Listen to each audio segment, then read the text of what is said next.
अऊज़ुबिल्लाहि मिनश्शैतानिर्रजीम बिस्मिल्लाहिर्रहमानिर्रहीम क़ुल अऊज़ु बिरब्बिल फ़लक़ मिन शर्रि मा ख़लक़ व मिन शर्रि गासिक़िन इज़ा वक़ब व मिन शर्रि नफ़्फ़ासाति फ़िल उक़द व मिन शर्रि हासिदिन इज़ा हसद सदक़ल्लाहुल अज़ीम। Dear students, welcome to today's session and today we are covering the hypothesis. Theory generation की बात हमने कर ली थी। अभी तक थोड़ा सा अगर मैं आपको बताऊं तो first of all we decided to have a topic, ठीक है। और उस टॉपिक को हमने कैसे डिफाइन किया, हमने सबसे पहले एक प्रॉब्लम आइडेंटिफाई की। किसी भी हमारा जो एरिया ऑफ स्पेशलाइजेशन है उसमें हमने कोई प्रॉब्लम आइडेंटिफाई की, उस प्रॉब्लम को हमने क्वेश्चन में कन्वर्ट किया, रिसर्च क्वेश्चन बनाया। हमने रिसर्च क्वेश्चन बना के हमने उसमें से एक अपने ऑब्जेक्टिव्स, अपने स्टडी के ऑब्जेक्टिव और रिसर्च क्वेश्चन के आंसर्स के लिए हमने अपने ऑब्जेक्टिव डिफाइन किए। एक ऑब्जेक्टिव डिफाइन किया, एक से ज़्यादा ऑब्जेक्टिव डिफाइन किया, हमारा टॉपिक नैरो डाउन हो के फाइनलाइज हो गया। हमने फिर उस ऑब्जेक्टिव को अचीव करने के लिए उसकी एक किस्म की लाइक परमिसिबिलिटी या उसकी ऑथेंटिसिटी चेक की with the help of literature review. Literature review हमने बहुत एक्सटेंसिवली किया, ठीक है। लिटरेचर रिव्यू में हमने हर तरह की स्टडीज़ को पढ़ा अपने टॉपिक से लेकर, और उसमें हमने 3 मेन सोर्सेज़ को टारगेट किया। हमने टर्शियरी सोर्सेज़ को टारगेट किया, हमने सेकेंडरी सोर्सेज़ ऑफ लिटरेचर को टारगेट किया, हमने प्राइमरी सोर्सेज़ ऑफ लिटरेचर को टारगेट किया। हमने अपनी लाइब्रेरी बनाई जिसके अंदर हमने अपने टॉपिक से रिलेटेड जितने भी मटेरियल था उसकी एक लाइब्रेरी बना ली कि ये हमारे रेलिवेंट आर्टिकल्स हैं, ये हमारे रेलिवेंट स्टडीज़ हैं जिनको हम पढ़ के अपने टॉपिक के अंदर समझ सकते हैं कि क्या जो है वो चीज़ें रेलिवेंट है हमारे टॉपिक से लेकर। हमने कॉन्सेप्ट्स की बात की कि अब जब हम लोग टॉपिक डिसाइड कर रहे हैं, टॉपिक्स को हम विदाउट जो है वो वेरिएबल्स डिफाइन नहीं कर सकते, और वेरिएबल्स जो हैं they provide us empirical reality instead of abstraction। और वेरिएबल्स की हमने कुछ टाइप्स डिफाइन की, उसके अंदर हमने देखा कि there are some variable who are dependent on other variables, तो हमने उनको डिपेंडेंट वेरिएबल कह दिया। कुछ वेरिएबल्स थे जिनके ऊपर डिपेंडेंट वेरिएबल डिपेंड करते हैं और वो इंडिपेंडेंट वेरिएबल होते हैं बिकॉज हम उनको मूव करके उनके अंदर वैल्यू, उनके अंदर उनकी वैल्यू चेंज करके हम इफेक्ट देखते हैं डिपेंडेंट वेरिएबल के ऊपर। तो these are the independent variable. फिर हमने एक मॉडरेटिंग वेरिएबल की बात की। मॉडरेटिंग वेरिएबल जो है वो स्ट्रॉन्ग कर देता है या वीक कर देता है आपके डिपेंडेंट और इंडिपेंडेंट वेरिएबल के रिलेशनशिप को। मीडिएटिंग वेरिएबल के बगैर आपका रिलेशनशिप बन नहीं सकता between independent variable and dependent variable. Mediating variable for independent variable dependent variable बन जाता है, और for the dependent variable it become the independent variable. तो वो एक रिलेशनशिप के दरमियान में आके बैठ जाता है, उसके बगैर रिलेशनशिप जो है वो क्रिएट नहीं हो सकता। नाउ दिस रिलेशनशिप की डायरेक्शन और रिलेशनशिप किस वेरिएबल का दूसरे वेरिएबल के साथ क्या रिलेशनशिप है, ये हमें पता लगता है थ्योरी से। और थ्योरी हमें पता लगती है, थ्योरी हम with the help of literature identify कर लेते हैं। उस रिलेशनशिप के बेस के ऊपर कोई ना कोई थ्योरी अवेलेबल होती है। जिस तरह मैंने आपको बताया सैलरी का मोटिवेशन के साथ पॉजिटिव, सैलरी का सेटिस्फेक्शन के साथ पॉजिटिव रिलेशनशिप है, ये थ्योरी से जो है हम डेराइव कर सकते हैं इसको। तो थ्योरी हमें बताती है डायरेक्शन, रिलेशनशिप की नौयत, वेरिएबल्स के दरमियान क्या रिलेशनशिप है, कैसा रिलेशनशिप होना चाहिए। इवन वेरिएबल्स के दरमियान लॉजिकल रिलेशनशिप क्रिएट करने के लिए हमें थ्योरेटिकल फ्रेमवर्क बनाना पड़ता है। और थ्योरेटिकल फ्रेमवर्क जब हमारा बन जाता है, उस थ्योरेटिकल फ्रेमवर्क के बनने के बाद हम उसको कंसेप्चुअल फ्रेमवर्क में कन्वर्ट कर देते हैं। अब जब थ्योरी हमारी डिफाइन होगी, थ्योरी के बाद जब हमने रिलेशनशिप को लिखना है तो वो लिखने का एक एकेडमिक तरीका होता है। आपने उस थ्योरी से अपना एक मफरूज़ा जारी करना होता है जिसको हम हाइपोथेसिस कहते हैं। और हाइपोथेसिस जो है वो हमारे थ्योरी को जो है थ्योरी से जो हमारा रिलेशनशिप के डायरेक्शन निकलती है वो हमारा हाइपोथेसिस कहलाता है और उसको हम स्टेट करते हैं बड़े एकेडमिक वे में। सो हाइपोथेसिस वंस वेरिएबल आइडेंटिफाई, जब वेरिएबल्स आपके आइडेंटिफाई हो जाते हैं, establish the relationship through logical reasoning, मतलब प्रेपोजिशंस, मैंने आपको बताया था लास्ट टाइम प्रेपोजिशंस की बात हुई थी। हम लॉजिकल रीजनिंग के थ्रू जो है वो एक प्रेपोजिशन क्रिएट करते हैं। प्रेपोजिशन एक स्टेटमेंट होती है अबाउट द वेरिएबल्स जज टू बी ट्रू, ठीक है, वेरिएबल्स के रिलेशनशिप को बयान करती है प्रेपोजिशन, और ये बताया जाता है कि जो रिलेशनशिप है ये बिल्कुल सच की बुनियाद पर बताया गया और एक मफरूज़ा आपका क्रिएट हो जाता है। तो हाइपोथेसिस है क्या? डेफिनेटली एक मफरूज़ा है, इसको डिफाइन कर लेते हैं। Is the testable counter part of preposition, ठीक है, आपने जो प्रोपोजिशन प्रपोज किया है अपना टॉपिक, उसको आप टेस्ट कैसे करेंगे, वो हाइपोथेसिस के अंदर आप लिख के बयान करते हैं। If the variable refer to the empirical reality, then it could be testable. अगर वो empirical reality में exist करते हैं, अगर empirically उनको आप test कर सकते हैं, देख सकते हैं, तो that variables और उनके relationship को हम test कर सकते हैं अगर वो empirical reality है। Therefore, hypothesis जो हैं वो propositions ही हैं, लेकिन they are testable propositions। हम उनको testable proposition में करके लिख देते हैं अपनी statements को। इसकी एग्जांपल नंबर 1 आपके पास आ जाती है, officers in my organisation have higher than average level of commitment. Now this is the proposition and that is a testable proposition. तो एक किस्म का हाइपोथेसिस आ जाता है। How many variable are in this variable, इस हाइपोथेसिस में आपको कितने वेरिएबल जो हैं वो नजर आते हैं। क्या हम इस पे हाइपोथेसिस टेस्ट कर सकते हैं? सो आपने ये देखना है कि कमिटमेंट एक आपके पास वेरिएबल है, ठीक है। अब इसके अंदर आपके पास जो है officers, officers are not the variable. Higher than average commitment, now this is only the commitment, एक कमिटमेंट का वेरिएबल है जिसको हम यहाँ पर देख रहे हैं, उससे हम हाइपोथेसिस, बट इसके अंदर दो वेरिएबल्स नहीं है, ठीक है। सो whether you can test this hypothesis or not, maybe yes, maybe not, but it is on basis of your objectives कि आप क्या इसके अंदर देखना चाह रहे हो। एग्जाम्पल नंबर 2 है ये। अब ये जो ये है, definitely this will not give you the logical reasoning, because इसके अंदर ऐसा जितना कोई दो वेरिएबल्स नहीं है, सिर्फ एक ही वेरिएबल इसके अंदर शो हो रहा है। now level of job commitment of the officers, level of job commitment of the officer is associated with the level of efficiency. Now there are two variables around here. There is a job commitment and level of job commitment is associated with the level of efficiency. उनकी efficiency के साथ उनके level of job commitment को link कर दिया। Example number 1 में सिर्फ एक वेरिएबल था, यहाँ पे कमिटमेंट के साथ लेवल ऑफ एफिशिएंसी भी आ गया। Now this is the testable hypothesis. Hypothesis ने preposition level of job commitment of the officer is positively associated with the level of efficiency. Now this is the proper direction, with direction के positively। अब example number 2 के अंदर कोई positive नहीं था, example number 1 के अंदर बिल्कुल अब हार्म था, ये बिल्कुल टेस्ट हम नहीं, मुश्किल हाँ था हमारे लिए टेस्ट करना। एग्जाम्पल नंबर 2 में हमें पता लगा कि ये दो वेरिएबल एसोसिएटेड हैं, दोनों का रिलेशनशिप है, पर हमें डायरेक्शन का नहीं पता कि डायरेक्शन किस में, पॉजिटिव में जा रहा है कि नेगेटिव में जा रहा है। एग्जाम्पल नंबर 3 में उसने ना सिर्फ रिलेशनशिप बताया है बल्कि उसकी डायरेक्शन भी बताई है। एग्जाम्पल नंबर 4 में higher level of job commitment of officer is lower their level of absentees,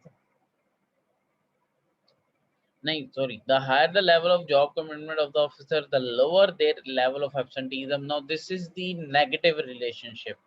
negative relationship क्या कि जितनी ज्यादा कमिटमेंट होगी उतनी कम एब्सेंटीजम होगी, जितनी ज़्यादा ऑफिसर्स जो हैं वो कमिट होंगे उतना ही उनका जो है गैर हाजिरियाँ जो है वो कम होंगी। अब ये आपका जो है मफरूज़ा, तो this is the testable hypothesis, ये आप हाइपोथेसिस को टेस्ट कर सकते हैं। There are various types of hypothesis. सबसे पहला आपके पास आ जाता है डिस्क्रिप्टिव हाइपोथेसिस, इसको हम also call the univariate hypothesis. इसको यूनिवेरिएट हाइपोथेसिस के अंदर एक ही वेरिएबल होता है। Preposition that typically state the existence, size, form और distribution of some variable। मैंने कहा था पहला आपका hypothesis टेस्टेबल है, लेकिन उसको हम डिस्क्रिप्टिव हाइपोथेसिस कहते हैं। Majority of the students registered in a research method class are highly motivated. Now this is the unidirectional hypothesis. इसके अंदर एक वेरिएबल है मोटिवेशन, ठीक है, और एक वेरिएबल को सिर्फ चेक किया गया, इसमें दो या दो से ज़्यादा वेरिएबल नहीं है। इसके अंदर डिस्क्रिप्शन होगी, बस डिस्क्रिप्टिव हाइपोथेसिस होगा। ये साबित कैसे होगा कि हम लोग जो है वो आप लोगों का मोटिवेशन लेवल बस चेक करेंगे जो स्टूडेंट्स से आरएम की क्लास में आए हुए हैं। नाउ दिस रिलेशनल हाइपोथेसिस के अंदर दो वेरिएबल्स के दरमियान रिलेशनशिप को क्रिएट किया था। Statement describing the relationship between two और more variables. Relationship can be non directional और डायरेक्शनल। रिलेशनल जो है वो आपके पास हाइपोथेसिस नॉन डायरेक्शनल रिलेशनशिप, अगर नॉन डायरेक्शनल रिलेशनशिप है this is the relational hypothesis की आगे फर्दर दो टाइप्स हैं, non directional and directional. Non directional के अंदर the nature of relationship is not specified. Non directional relationship कोई डायरेक्शन नहीं इसके अंदर बताई जा रही। लाइक आप ये देख रहे हैं job satisfaction and motivation are related. Now these are the variables जिनके दरमियान रिलेशनशिप तो चेक किया जा रहा है, लेकिन there is whether there is positive relationship और negative relationship ये नहीं देखा जा रहा। डायरेक्शनल रिलेशनशिप के अंदर हम लोग ना सिर्फ रिलेशनशिप को देखते हैं दो वेरिएबल्स या दो से ज़्यादा वेरिएबल्स के दरमियान, बल्कि उसके अंदर हम डायरेक्शंस को भी ऑब्जर्व करते हैं। Hypotheses are both relational and directional. Directional direction of the relationship specified. Use of words like positive, negative, more than, less than. जब आप positive, negative, more than, less than करेंगे तो वो एक डायरेक्शन रिलेशनशिप को एक डायरेक्शन दे देगा। Positive का मतलब है कि दोनों वेरिएबल एक डायरेक्शन में चल रहे हैं, मतलब आपकी level of job commitment and efficiency both are going in the same direction. अगर एक बढ़ेगा तो दूसरा भी बढ़ेगा, ठीक है। और लेवल ऑफ कमिटमेंट जो है उसको आप एब्सेंटीज्म से देखेंगे तो that is the negative relationship, क्योंकि जितनी कमिटमेंट बढ़ेगी उतनी एब्सेंटीज्म कम होगी ना। एक वेरिएबल बढ़ रहा है, दूसरा वेरिएबल यहाँ पर क्या हो रहा है, कम हो रहा है, तो this is the negative relationship. So negative इसके अंदर दो टाइप्स आ जाते हैं, या तो कोरिलेशनल हो सकता है, कोरिलेशन दोनों का आपस में रिलेशनशिप, दोनों जो हैं वो चेंज हो रहे हैं वेरिएबल। कोरिलेशनल भी हो सकता है और कॉजल रिलेशनशिप भी हो सकता है, कॉज एंड इफेक्ट रिलेशनशिप भी आ सकता है कि एक वेरिएबल दूसरे वेरिएबल पे क्या जो है वो इफेक्ट डाल रहा है। कोरिलेशन हाइपोथेसिस में आपके पास आ जाता है variables occur in some specific manner without implying that one cause the other, ठीक है। एक स्पेसिफिक मैनर में अब ये नहीं पता लगता कि कौन सा वेरिएबल इंडिपेंडेंट है और कौन सा डिपेंडेंट वेरिएबल है, बस ये पता लग रहा है ये दोनों वेरिएबल एक डायरेक्शन में चल रहे हैं, इनकी डायरेक्शन क्या है। जिस तरह हम लोग देखते हैं जी correlation between the Pakistan stock exchange KSE 100 index and Bombay stock exchange BSE 300 index. इन दोनों को हम देख रहे हैं, इन दोनों की डायरेक्शन हम कह रहे हैं इन दोनों के दरमियान एक रिलेशनशिप है। अब दोनों में से कौन सा इंडिपेंडेंट है कौन सा डिपेंडेंट है ये हमारे लिए आइडेंटिफाई करना मुश्किल है। तो दोनों का एक कोरिलेशन है, दोनों मूव कर रहे हैं, दोनों एक डायरेक्शन में मूव कर रहे हैं, दे आर हाईली कोरिलेटेड। दोनों दोनों जो है मुख्तलिफ डायरेक्शन में को मूव कर रहे हैं, तो देर आर लाइक दोनों जो है वो इतनी अच्छे, तो ऑपोजिट डायरेक्शन में भी अगर सेम स्पीड के साथ करेंगे तो फिर भी उनकी पॉजिटिव रिलेशनशिप होगा, ठीक है। और पॉजिटिव रिलेशनशिप है कि अगर एक बढ़ेगा तो दूसरा भी बढ़ेगा, अगर एक कम होगा तो दूसरा भी कम होगा। नेगेटिव रिलेशनशिप अगर एक बढ़ेगा तो दूसरा कम होगा। और लो कोरिलेशन का मतलब ये है कि अगर एक बढ़ता है तो दूसरा बहुत माइनर सा बढ़ता है, मतलब दोनों के दरमियान कोरिलेशन काफी ज्यादा कम है। तो this is the correlation hypothesis. Level of job commitment of officers is positively associated with the level of efficiency, direction non causal, ठीक है। Explanatory hypothesis is also called causal hypothesis. X and Y specified, इसके अंदर x जो है वो independent variable के लिए इस्तेमाल होता है और वाई जो है वो इंडिपेंडेंट वेरिएबल डिपेंडेंट वेरिएबल के लिए इस्तेमाल होता है, एक्स इंडिपेंडेंट वेरिएबल के लिए इस्तेमाल होता है। मतलब एक्स जो है वो कॉजेस चेंजेस लेकर आता है वाई में, एक्स के चेंज होने से वाई भी चेंज होता है। For example high motivation causes high efficiency, अगर मोटिवेशन ज़्यादा होगी तो एफिशिएंसी भी ज़्यादा होगी, ठीक है। अब आप ये जो high high motivation causes high efficiency, इसको अगर आपने लिखना है अपनी स्टडी में तो आप इसको मुख्तलिफ तरीकों से लिख सकते हो। High motivation causes high efficiency, high motivation leads to high efficiency, High motivation and high efficiency are positively related. High motivation influences high efficiency. High motivation is associated with the high efficiency. High motivation produces high efficiency. High motivation result in high efficiency. High motivation if high motivation then high efficiency. अगर motivation high होगी तो efficiency भी high होगी. Higher the motivation, higher the efficiency. हम अपनी study में hypothesis को दो तरह से स्टेट करते हैं. दो हाइपोथेसिस हम हमेशा लिखते हैं.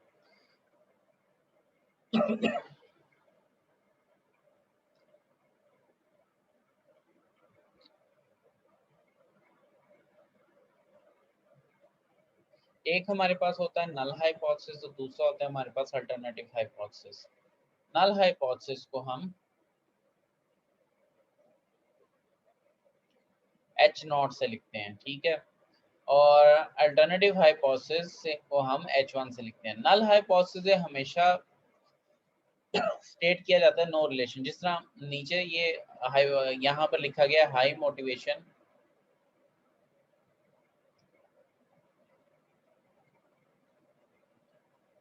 या फिर हम लोग थोड़ा सा इसको ज़्यादा इजी कर लें.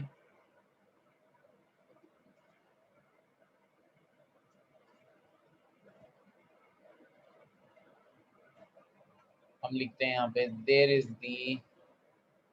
There is positive relationship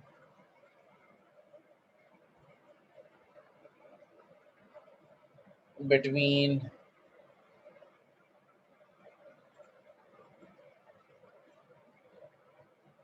efficiency, commitment,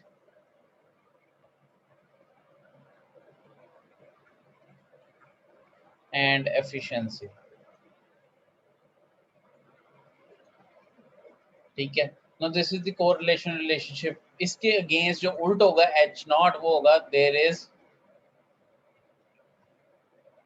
no relationship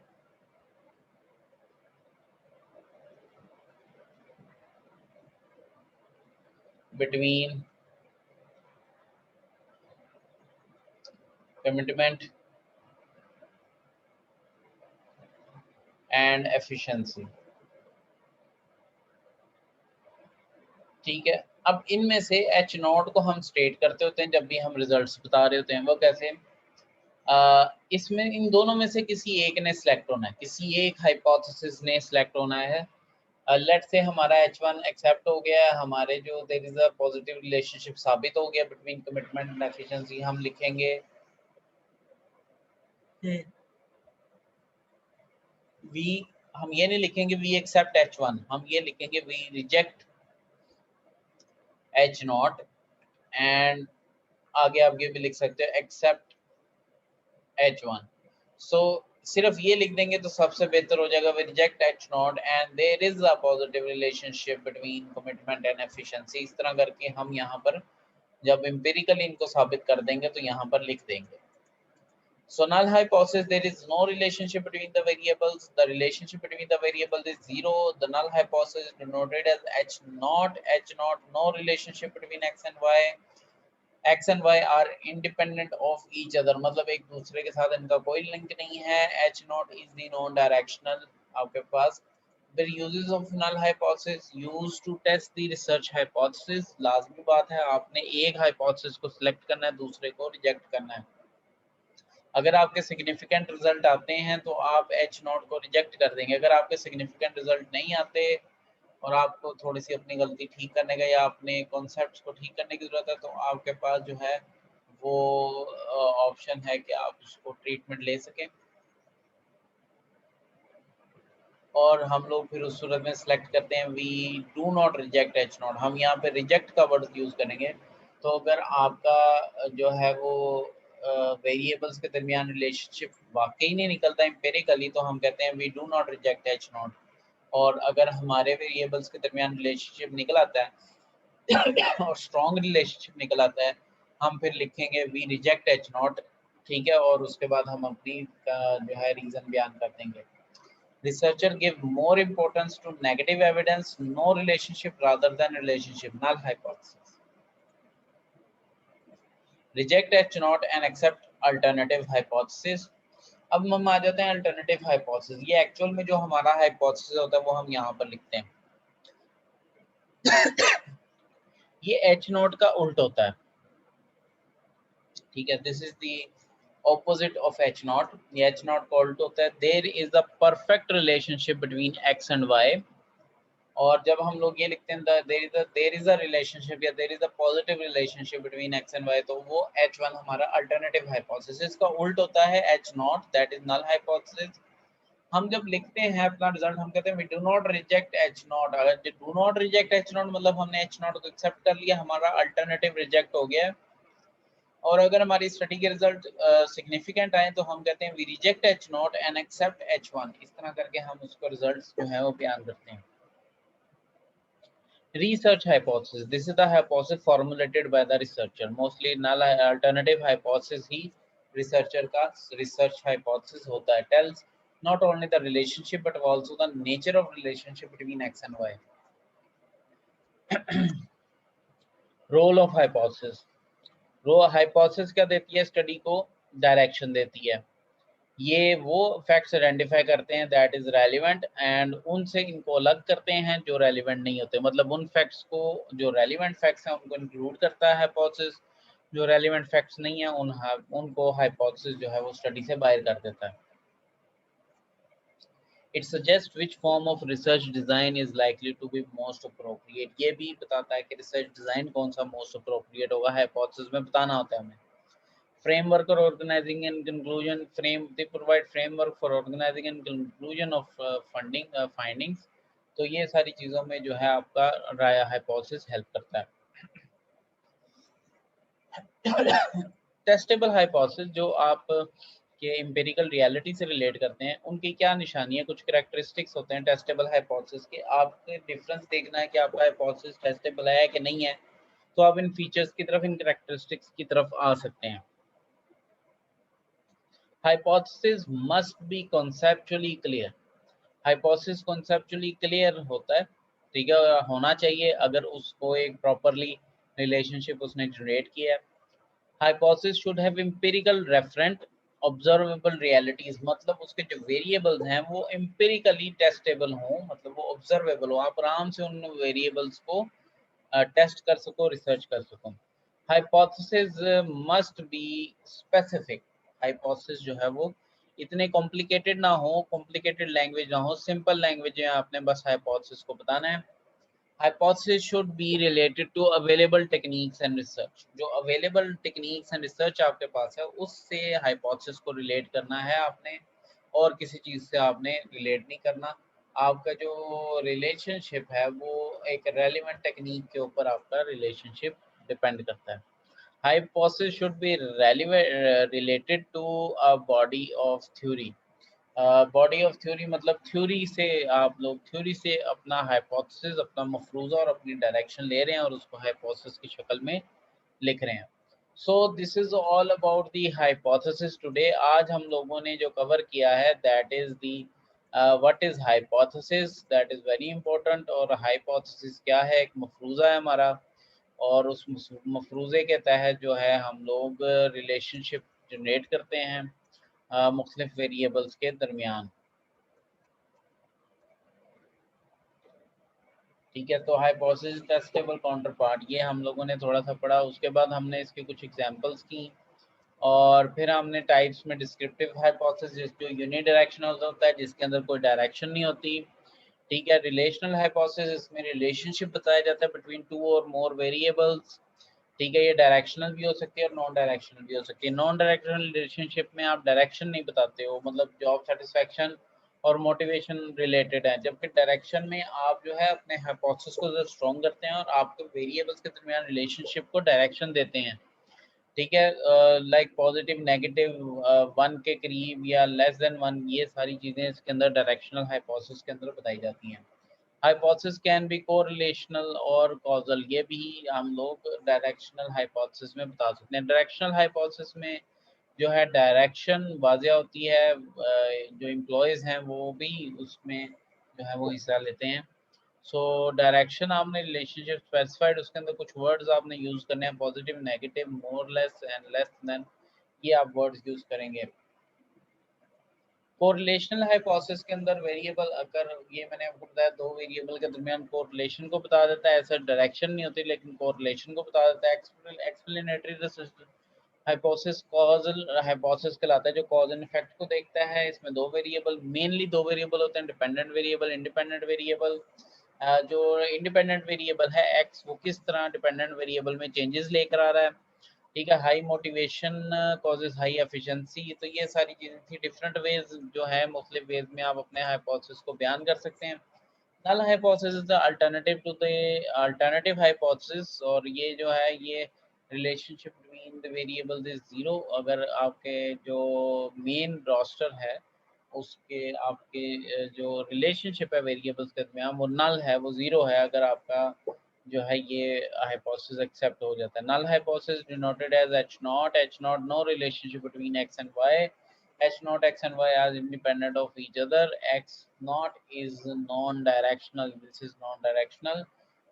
Null hypothesis के uses used to test a research hypothesis. Researchers give more importance to negative evidence, no relationship rather than relationship.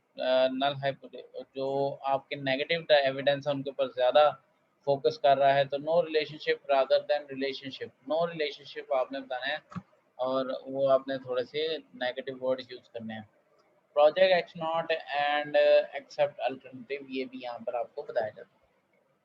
Alternative hypothesis में जिस तरह H not एक alternative case है, there is a perfect relationship between X and Y, that is H1। तो ये थोड़ा सा alternative hypothesis हमें एक किस्म का ये बताता है कि हमने इनकी इंफॉर्मेशन आगे नहीं देनी। रिसर्च हाइपोथेसिस में this is the hypothesis formulated by the researcher, tells not only the relationship but also the nature of the relationship between x and y। तो ये ना सिर्फ रिलेशनशिप को बताता है बल्कि नेचर ऑफ रिलेशनशिप को भी बताता है। हाइपोथेसिस के रोल क्या हैं? To it guide the direction of the study, direction बता देती है।